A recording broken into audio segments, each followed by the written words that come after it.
Product provided by Nintendo.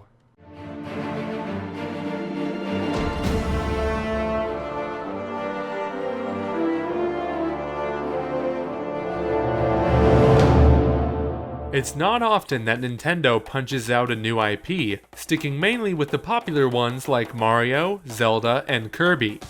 However, a new IP has risen, with new characters, a new setting, and a new twist on a familiar genre: competitive fighting games. ARMS was announced at the Nintendo Switch presentation back in January, and our first impression of it was that it looked like a more complex version of Wii Sports Boxing. Utilizing the Joy-Con's motion capabilities, ARMS aims to be Nintendo's next big IP on their current hit platform, the Switch. So how well does it achieve said goal? In order to figure this out, we will divide this review into 4 separate categories: controls, presentation, gameplay, and replayability. Without further ado, it's time to ask the most cringe-worthy question. Does ARMS have legs? I'm sorry, but I had to. Right off the bat, ARMS makes it a little too clear what the default control options are: the 2 Joy-Cons and their motion-controlled functions, including HD Rumble. As soon as you hit the title screen, you are thrown right into a training mode to learn the basics, like how to throw punches, how to block, how to dodge, how to jump, and how to rush. Unlike other tutorials in Nintendo games, this one was short and straight to the point, taking less than 5 minutes. By the time those minutes are up, you should have a good understanding of how to play. If you want, you can later practice some more advanced moves in the training menu, which are handy if you're aiming to play like a pro. I immediately started playing with the Joy-Cons, but after a few failed matches in Grand Prix mode with 2 different characters on the medium difficulty setting, I grew frustrated. It was tough to block, tough to aim my punches, and tough to win. Maybe I just need to get good, as the children call it these days, but when I switched to the Pro Controller, my experience was so much better. I kind of feel bad saying it, but it is true nonetheless. I have a much better and fun time playing with buttons than motion controls. This isn't to say that the motion controls in the game are terrible, they're way better than they were in the Wii era, but nothing beats a traditional control setup for me. I was talking with other reviewers and players of the Test Punch, and they too agree that ARMS is much more fun when motion controls are out of the equation. It's kind of sad really. In all the ARMS advertisements you see and will see in the future, there'll be people playing the game with the Joy-Cons in a fighting stance. Heck, we won't be surprised if we see the ARMS Open Invitational at E3 use the Joy-Cons instead of regular controls. It's sad because I don't feel that Nintendo's recommended way to play ARMS is the way most people will want to play it. That being said, the regular controls are where it's at. With A to punch right and B to punch left, ARMS is easy to learn and hard to master. You can easily punch straight ahead or curb your punches using the left analog stick. Each character reacts with unique movesets and different builds affecting your playstyle, but more on that in the gameplay section. ARMS is an easy game to take with you on the go as well. I brought it to my cousin's wedding one time, and me and my buddy John grabbed separate Joy-Cons and played many different modes, including regular versus to other games like Hoops and V-Ball. The Joy-Cons on their side still make for some great gameplay, and even John managed to beat me a few times despite him never playing the game once. It's really great how approachable this game is for both the casual and core audience. While it is a bummer that I won't be playing with motion controls for a while at least, ARMS still has some great control methods that aren't overcomplicated no matter what controller you're using, and if you're at home or on the go. If you do plan on getting the game next week, I still would recommend trying out both regular and motion controls to see which one is right for you. Chances are though, you're probably going to like the Pro Controller more. As usual, Nintendo knows how to optimize their own hardware to deliver a gorgeous experience on any of their games. Running at a full 1080p 60 frames per second, I have not witnessed any frame rate dips whatsoever on TV and off TV play. This includes 2-player split screen but not 4-player split screen. Not to mention the game looks really damn good, sporting an animated art style with high resolution textures and pretty lighting. The music can only be described in one word: soulful. I mean, listen.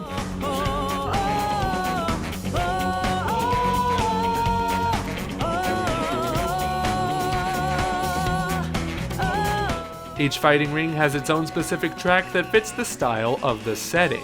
Most of the time you'll probably be too busy punching people in the face to take a listen, but just know that the music is well suited for the game. What really makes ARMS a standout from the rest of the crowd is its roster of colorful characters like Springman, Ribbon Girl, Min Min, Mechanica, and who could forget, Twintel. What are we talking about? Nintendo could have easily used existing IPs to make Mario Boxing or something, but instead they took the time to make original characters, each with their own unique personalities and play styles. I often compare these characters to the likes of the ones in Overwatch, not because some of them look similar, but because both rosters each contain characters dramatically different from one another in terms of looks and charisma. I just wish that we got to know more about these characters in ARMS the same way we did with Overwatch, through gorgeously animated short films. The Grand Prix provides some details on whatever character you decide to play as, just not that much. But hey, at least we have our good ol' announcer Biff to lighten the mood. What's this? He doesn't even have a voice like he did in the Nintendo Directs? For shame, Nintendo. For shame. ARMS is, first and foremost, a fighting game. Not your average ordinary one, however. Think of it like a fighting game with first-person shooter elements thrown into the mix. Instead of fighting on a 2D plane like most traditional games, the camera will always be behind the players in a round arena. Your job is to not only punch your opponents, but punch them accurately by aiming wherever they move. Like I stated earlier, this is comparable to Wii Sports Boxing if Wii Sports Boxing had extensive features to make its own game. You have the option to throw your punches straight ahead or curve them to aim at your opponent who's a few feet to the left of you.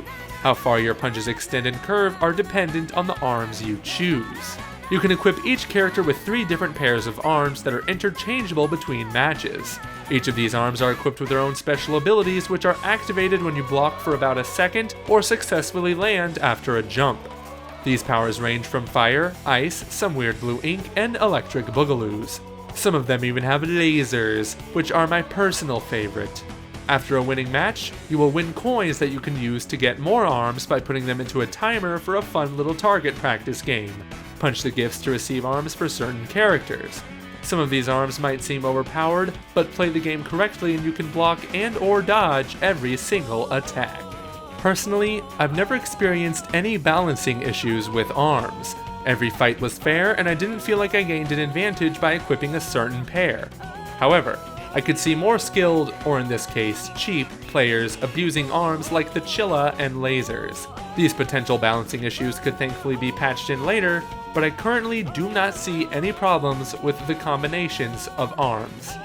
Also, flying in to assist you or your opponent in battle are giant bombs or EMP bombs and some juices that regain your health or build up your rush meter. The rush meter, once filled, will let you trigger a special move called a rush, which allows you to throw an extreme amount of punches in rapid succession. Careful when you unleash it though, as your opponent can easily block every single hit. The arms are not the only things that have their own special abilities, the characters themselves do as well. I mean, why have a roster if they're all going to play the same? At first glance, they may not appear different from each other, but it is only until you play as them that their differences really begin to show. While he blocks, Ninjara can also warp away from his attacks. Then you have the Robocop Bite and his sidekick Bark, who can offer a third punch whenever he deems necessary. That's a good boy right there. Master Mummy can also deal more damage, but at the cost of speed, and Helix is a freak of nature who can stay in midair or drop it down low. These 10 characters that are already given to you at the beginning each have their own strengths and weaknesses that take some getting used to, and I appreciate the level of thought that was put into these movesets. The best part is that most of these characters are easily approachable for newcomers. Which brings me to the local multiplayer of ARMS. Full disclaimer, I was unable to try out the system link capabilities of the game, seeing as no one I know in my area owns ARMS for obvious reasons, and I didn't get a chance to play 4-player split screen because I have no friends.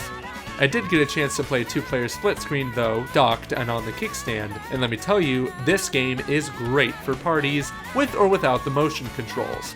My buddy John got the hang of this game almost instantly, while my girlfriend, who isn't that much of a gamer, still had a good time.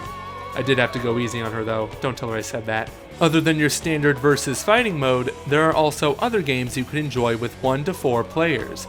A version of volleyball called V-Ball is one of them, and it's pretty self-explanatory, only the ball turns into a bomb.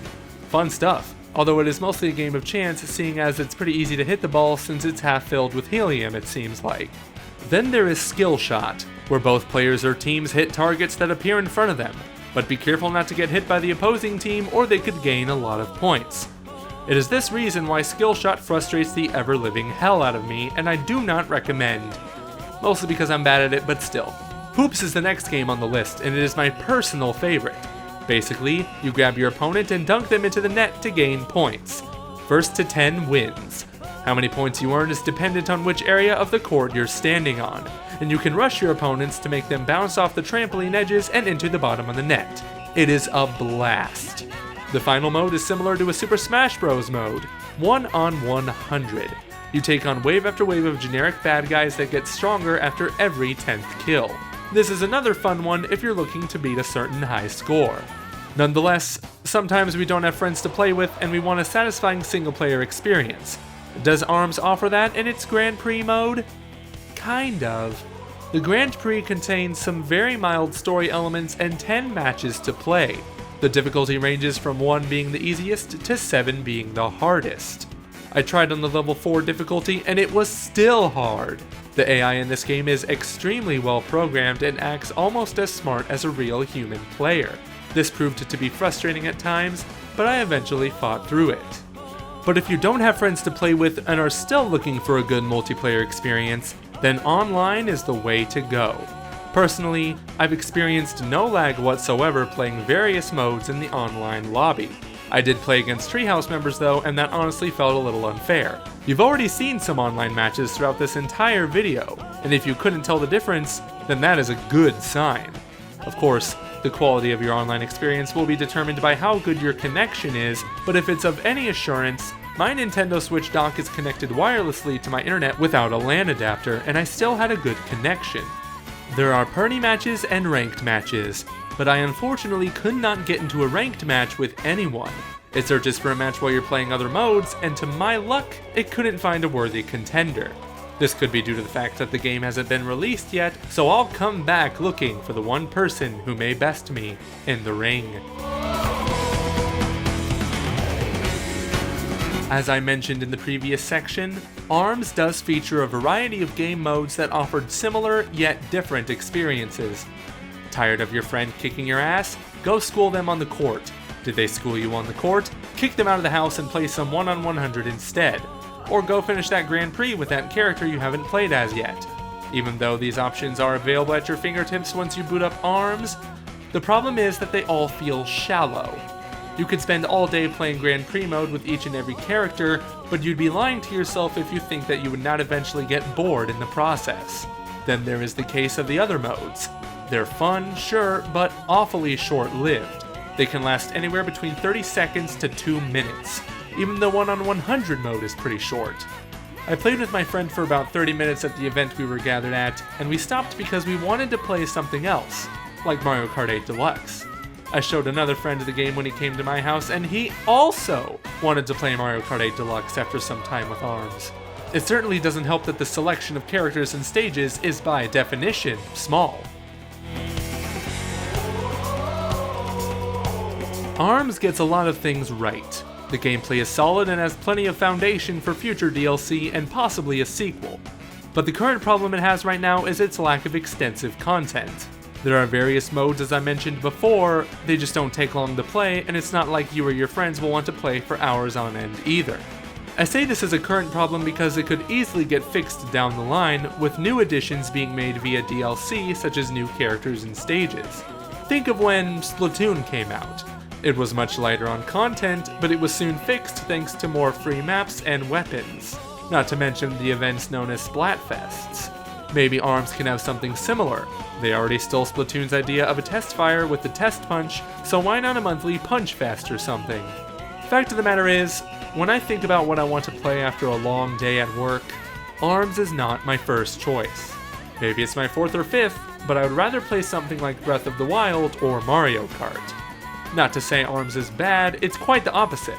It just needs to build itself up over the course of this year to become even more of a beast than it is now.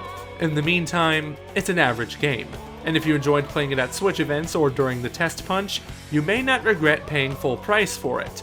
If you're on the fence, however, it's best you give it some time to think over or wait until the inevitable DLC comes out.